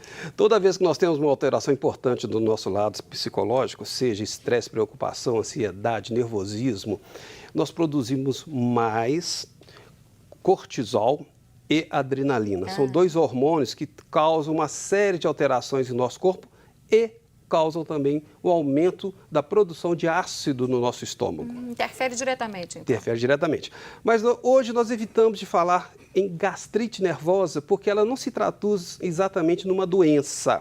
A gastrite, ela é uma doença, mas o fundo emocional, ele é apenas um fator predisponente. Antigamente era muito comum falarmos sobre gastrite nervosa como doença. Na verdade, é uma inflamação do estômago em que o estado emocional ele vai entrar como fator de predisposição, assim como os maus hábitos alimentares. Agora, doutor, pode surgir em qualquer idade, em qualquer fase da vida? Exatamente. A gastrite ela ocorre em qualquer fase da vida. Logicamente que nas crianças é muito mais raro de acontecer e à medida em que nós vamos crescendo, os nossos hábitos alimentares se tornam piores, tá? Ou o uso de medicamentos se faz necessário com mais frequência, a gastrite também aparece com muito mais frequência. Agora, questões hereditárias, tem a ver? Quem teve pai e mãe que teve problema com gastrite, o filho vai ter mais propensão a ter o problema? Sim, mas isso se explica pelo ambiente familiar. Ah, tá. Né? Então, assim, como eu disse, a bactéria, que é o principal fator causal da gastrite, quando ela está presente, normalmente ela está presente em vários indivíduos da mesma família. E lembrar que, geralmente, a família apresenta os mesmos hábitos alimentares. Então é por isso, não é que está no sangue genético, não é isso? Não. É muito raro nós termos outro tipo de gastrite, que chamamos de gastrite autoimune, quando o próprio organismo ataca as células do estômago causando a gastrite. Essa é uma gastrite extremamente rara, porém ela ocorre, obviamente, e pode ter sim aí um fator hereditário, mas é uma gastrite que não é uma gastrite corriqueira e não muito a ver relacionado com os maus hábitos alimentares e nem com a presença da bactéria. Agora, doutor, quais são os principais sintomas da doença que as pessoas já devem começar a preocupar e procurar um especialista no assunto? Como eu disse no início, é como se a pele da pessoa estivesse queimada de sol. Então, a mucosa do estômago, ela está queimada e a pessoa sente, primeiro, dor. Fica extremamente sensível, principalmente às alimentações. As alterações emocionais, a pessoa sente mais dor no estômago. Azia. O que vem ser azia? A famosa queimação. A queimação. Então, nós chamamos de azia quando a queimação se localiza no estômago. Incomoda demais, né? Incomoda bastante. E a má digestão, ou seja, o estômago ele não trabalha corretamente por estar inflamado. Então, muitas vezes a pessoa ela reclama de que ainda sente o alimento que ela ingeriu há horas atrás no estômago, como se o estômago estivesse realmente parado. São esses os principais sintomas da gastrite. E é indicado, então, esses sintomas persistindo, é procurar o quanto antes um especialista. Com certeza. Normalmente, quando você tem esses sintomas que nós podemos dizer que é uma gastrite, melhorando os fatores causais, ou seja, melhorando a alimentação, passando pela fase do estresse, suspendendo os remédios que podem ter sido causadores da gastrite, esses sintomas devem desaparecer em torno de 2 semanas. 2 semanas? 2 semanas, tá certo? Obviamente que isso é muito relativo, mas aguardamos normalmente 2 semanas. Caso não haja uma melhora significativa desses sintomas após 2 semanas, aí sim, lançaremos mão do exame para diagnóstico, que o principal realmente é a endoscopia digestiva alta. Tá, então o principal exame para o diagnóstico é a endoscopia. Sem dúvida nenhuma. A endoscopia nos permite observar, ver a inflamação da mucosa do estômago e principalmente realizar as biópsias para comprovar a existência ou não da bactéria dentro do estômago. Comprovando a existência, aí vai indicar um remédio específico. Exatamente.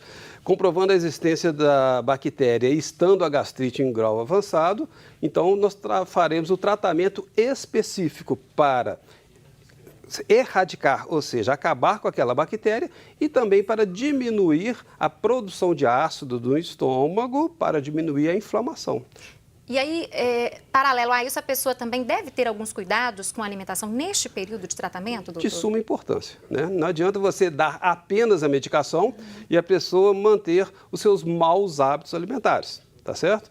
Principalmente durante o uso dos medicamentos, porque senão você vai fazer com que a eficácia desses medicamentos diminua bastante em função dos maus hábitos alimentares. Então, durante o tratamento, evitar tudo aquilo que a gente recomenda. Bebidas alcoólicas, excesso de café, excesso de alimentos gordurosos, tabagismo, diminuir o máximo possível, os doces, chocolates, porque também eles fermentam dentro do estômago por ter muito açúcar e dificultam a melhora do quadro clínico desses pacientes, tá certo? Temperos fortes, evitar pimenta, evitar vinagres, né? O leite é muito perguntado, se pode usar leite ou não. Tem até uma pergunta dessa aqui hoje, viu? Relacionada ao leite mesmo. Se é verdade que o leite ameniza as dores provocadas pela gastrite. O leite é interessante, porque o leite, a princípio, ele tampona a queimação do estômago, então a pessoa sente um alívio, sim, ao usar o leite. É momentâneo? É momentâneo, porque ele tem muito cálcio. Todos nós sabemos disso. E o cálcio é um outro fator que estimula a produção de ácido no estômago a longo prazo. Então, num primeiro momento, o leite realmente alivia os sintomas, mas num segundo momento, ele acaba produzindo mais a produção ele acaba levando a uma maior produção de ácido e faz com que os sintomas retornem. Agora, doutor, essa correria que a gente vive hoje em dia, às vezes o espaçamento entre uma alimentação e outra é grande, passa do horário do almoço, do lanche, não toma café da manhã direito. Isso também interfere, tem a ver aí com o surgimento da doença? Tem tudo a ver. Por quê? O estômago, ele produz ácido continuamente. Então, se você tem um alimento dentro do estômago, aquele ácido produzido será utilizado para a digestão daquele alimento. Caso você fique longas horas de jejum, o ácido continua sendo produzido e ele começa a queimar a própria parede do estômago. Então, o jejum prolongado, ele não é recomendado para as pessoas que têm gastrite ou que estão em tratamento da sua doença. O ideal é o quê? Comer de 3 em 3 horas, como a gente sempre fala? Exatamente. O ideal é fazer refeições fracionadas de 3 em 3 horas no máximo, tá certo? Agora, doutor, e as consequências aí para a saúde de uma pessoa que às vezes ela não procura especialista, não procura o médico, vai levando ali aquela dor e já está instalada ali uma gastrite. Se o tratamento adequado não for feito, se não for feito ali no início, o que pode acontecer com a saúde dessa pessoa? Na grande maioria das vezes, quando a gastrite não é adequadamente diagnosticada e tratada, ela pode se tornar uma gastrite intensa. Essa gastrite vai demandar um tempo de tratamento maior do que o habitual. Porém, em alguns casos raros, podem acontecer também de levar ao aparecimento do câncer do estômago. O câncer do estômago também tem, aí sim, a sua herança hereditária, e acompanhado com a presença do H. pylori, pode levar, em alguns casos, ao aparecimento desse câncer no estômago. Recomenda-se a todas as pessoas que têm familiares que tiveram câncer de estômago, que todas essas pessoas da família façam o exame de endoscopia. Caso seja comprovada a existência dessa bactéria, do H. pylori, é obrigatória a erradicação dessa bactéria nessas pessoas, tá certo? Muitas vezes também a pessoa acaba tendo uma úlcera. Lembrar que a úlcera é uma doença, a gastrite é outra. Não é uma gastrite que evolui para a úlcera, não. Isso é muito pensado, né? De que a gastrite maltratada virou úlcera. Exatamente. Não, na verdade a úlcera é uma doença, ela começa como úlcera, porém ela é agravada pela presença da bactéria. Então, todas as pessoas que são diagnosticadas com úlcera no estômago também têm a obrigação de ter a sua bactéria erradicada, tratada, porque vai facilitar o tratamento da úlcera gástrica. Tem cura? Úlcera tem cura? A gente pode falar? Sim, com certeza. Alguns anos atrás, ainda não se sabia dessa relação da bactéria com a úlcera, então operava-se todas as pessoas com úlcera, principalmente quando eram úlceras complicadas, por perfuração, hemorragia, estenoses. Hoje, após a descoberta da relação dessa bactéria com a úlcera é perfeitamente curável. Basta tratar a bactéria, o H. pylori. Doutor, nós temos uma pergunta aqui da Juliana Prado, lá de Contagem. Ela quer saber o seguinte, tem um ponto que o senhor começou a falar agora. O que fazer quando a pessoa tem gastrite e ainda precisa tomar medicamentos para outras doenças e que, de certa forma, esses medicamentos acabam agredindo o estômago? Muito bem. Aquelas pessoas que precisam tomar determinados medicamentos, principalmente anti-inflamatórios, antibióticos e corticoides. Elas devem, em primeiro lugar, saber se tem o H. pylori ou não. Se tiver, obrigatoriamente deve ser tratado. Segundo, usar concomitantemente a esses medicamentos os remédios que nós chamamos de bloqueadores, né, da produção de ácido clorídrico, tá certo? Então, vai diminuir a agressão que esses outros remédios, anti-inflamatórios principalmente, farão na parede gástrica. Então, primeiro, tratar o H. pylori. Segundo, manter um remédio protetor para o estômago. Outra pergunta, doutora Janaína Barbosa, ela quer saber se é verdade que mastigar chiclete pode piorar ainda mais a gastrite. Existe isso? O hábito de mastigar chicletes vai fazer com que a gente degluta muito ar. E o excesso de ar no estômago vai fazer com que, se a pessoa tem gastrite, que se torne mais sensível, mais doloroso esse estômago.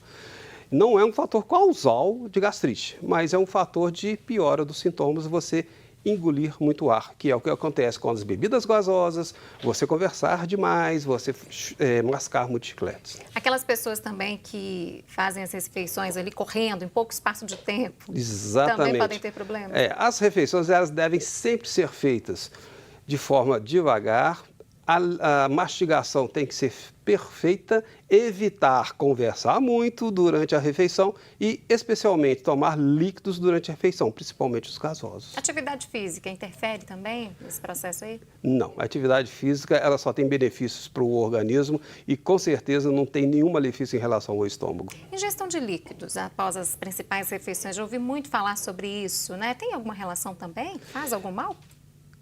Causa distensão gástrica. Então, se você já tem um estômago inflamado e você faz a sua refeição, então você vai ter alimento ali dentro do estômago. Caso você faça uso de grande quantidade de líquido, você vai causar a distensão, você vai esticar as paredes do estômago que estão inflamadas. Isso vai causar dor. Muitas vezes pode levar a náuseas e vômitos, que nada mais é do que uma defesa do organismo contra essa distensão gástrica. Ele vai botar alguma coisa para fora para aliviar a dor no estômago. O ideal é esperar um tempo, então, após a refeição. Sempre fazer refeições em curto espaço de tempo, pequenas e evitando líquido junto. Tá certo. Doutor, muito obrigada por ter vindo conversar conosco, esclarecer dúvidas sobre um problema tão comum e que as pessoas têm inúmeras dúvidas, né? Fazem inúmeros questionamentos. Muito obrigada e até a próxima. Muito obrigado, eu que agradeço. Até a próxima. E você aí de casa, continue conosco. Nós vamos para um rápido intervalo comercial. Não acaba o programa não, viu? Eu volto daqui a pouquinho.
Olá pessoal, sou o Dr. Henrique Eloy, cirurgião do aparelho digestivo, cirurgião bariátrico e endoscopista. Estou aqui para dar continuidade a uma conversa muito importante que iniciamos recentemente sobre a cirurgia bariátrica e suas implicações. Quero agradecer imensamente a todos que participaram da nossa última enquete e compartilharam suas opiniões. Foi incrível ver como cada um de vocês contribuiu para essa discussão, trazendo diferentes perspectivas e experiências. E é com esse espírito de diálogo que venho até vocês desta vez com uma nova pergunta.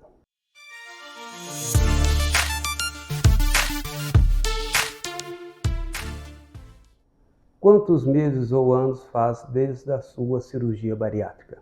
Essa é a questão que gostaria de explorar desta vez. Então, se você passou por esse procedimento, não deixe de participar. Quero ouvir você e entender melhor como tem sido sua experiência. Seja você um recém-operado ou alguém operado há bastante tempo, sua opinião é fundamental. Vamos juntos enriquecer essa conversa e ajudar a disseminar informações. Então, vamos lá. Responda nos comentários ou pelo History e envie essa publicação para os seus amigos. Compartilhe sua experiência e faça parte desta conversa. Sua opinião é valiosa. Até a próxima.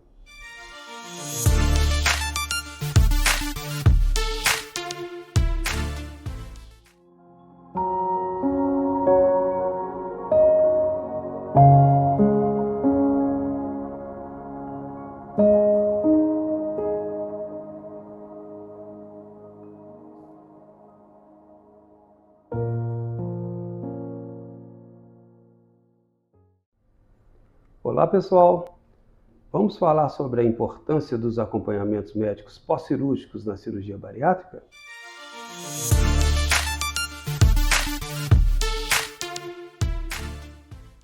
Após a realização da cirurgia bariátrica, o acompanhamento médico contínuo desempenha um fundamental papel para o sucesso a longo prazo do procedimento.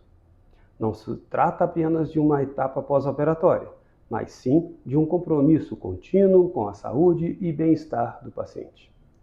No post de hoje, entenda por que os acompanhamentos são importantes e saiba como mantê-los. Por que os acompanhamentos são importantes? Os acompanhamentos médicos permitem que o médico monitore de perto a saúde do paciente, acompanhando a sua perda de peso, controlando eventuais complicações e ajustando o plano de tratamento conforme necessário. O acompanhamento regular ajuda a prevenir complicações pós-cirúrgicas, tais como deficiências nutricionais, problemas gastrointestinais, alterações metabólicas e distúrbios emocionais.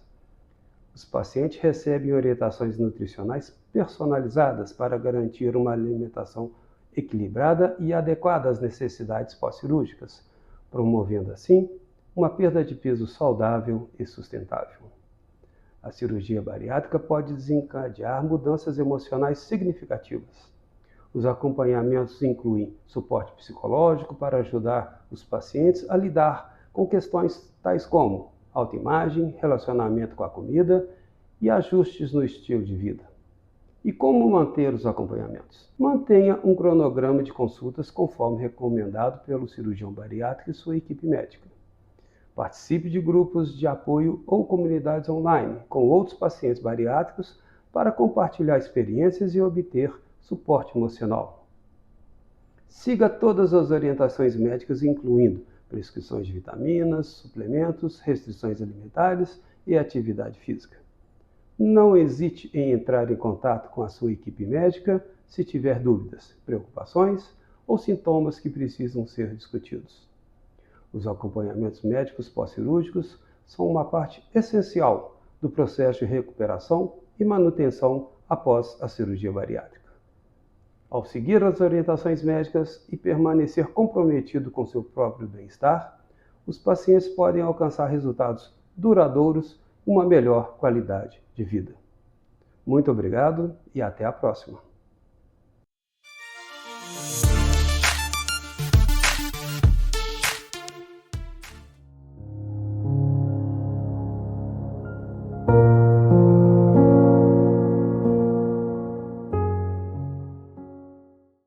Olá pessoal, tudo bem?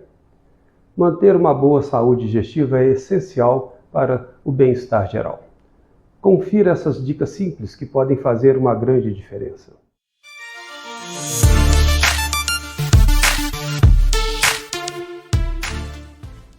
Beba bastante água, consuma fibras, pratique exercícios regularmente e evite alimentos processados. Vamos juntos cuidar da sua saúde. Agende sua consulta online ou presencial para um acompanhamento personalizado. Obrigado.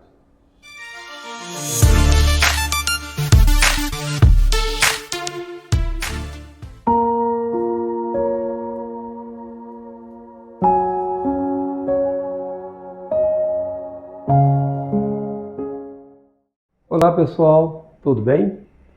A cirurgia bariátrica pode ser um divisor de águas na vida de quem luta contra a obesidade.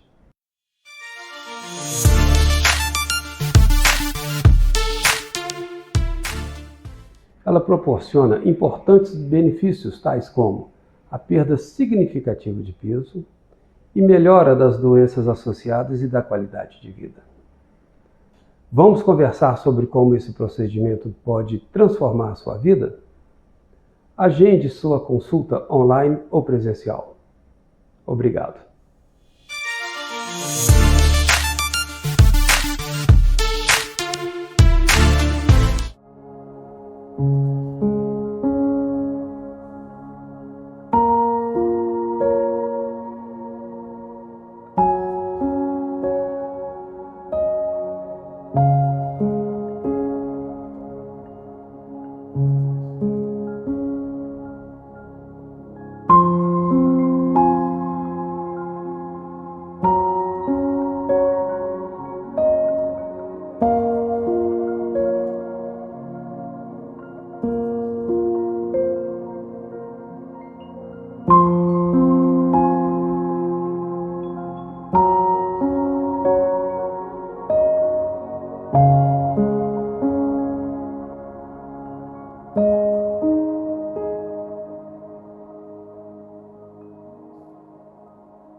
Bom dia, tudo bem? Passando por aqui nesse início de semana para lembrar a você de agendar sua consulta. Se você está precisando de um check-up de rotina ou quer tirar dúvidas sobre sua saúde digestiva, agora é um momento ideal para cuidar de você. Não deixe para depois. Entre em contato e agende sua consulta. Estou à disposição para ajudar você a manter a sua saúde em dia. Vamos começar a semana cuidando do que mais importa. Um abraço e até breve.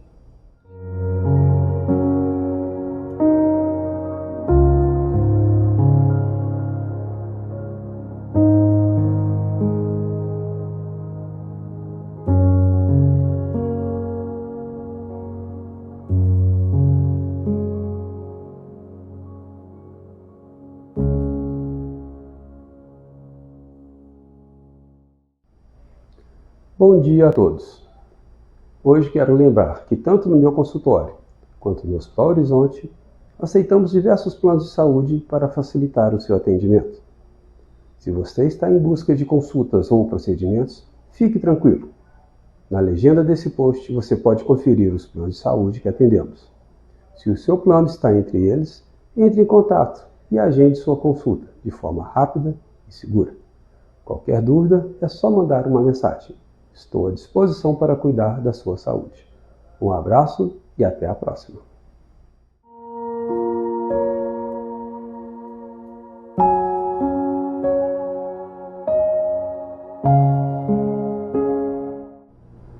Olá pessoal, aqui é o Dr. Henrique Eloy, gastroenterologista, endoscopista e cirurgião bariátrico.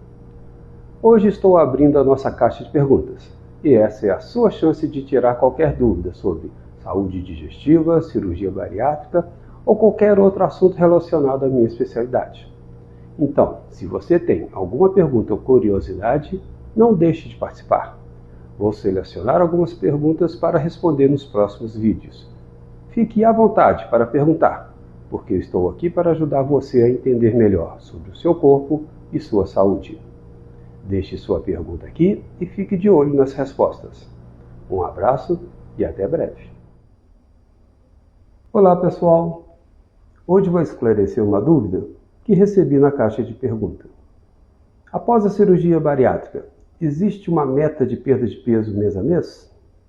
Cabelo caindo, mas exames normais, o que fazer?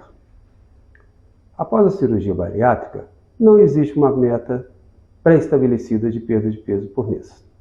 Essa perda de peso dependerá de diversos fatores: alimentação, hidratação, atividade física, uso de medicamentos e qualidade de sono, entre outros. A queda de cabelo é esperada, mesmo com exames normais. Porém, em casos de queda de cabelo muito intensa ou prolongada, deverá ser feita uma avaliação clínica. Combinado? Olá pessoal, tudo bem? A cirurgia bariátrica pode ser um divisor de águas na vida de quem luta contra a obesidade.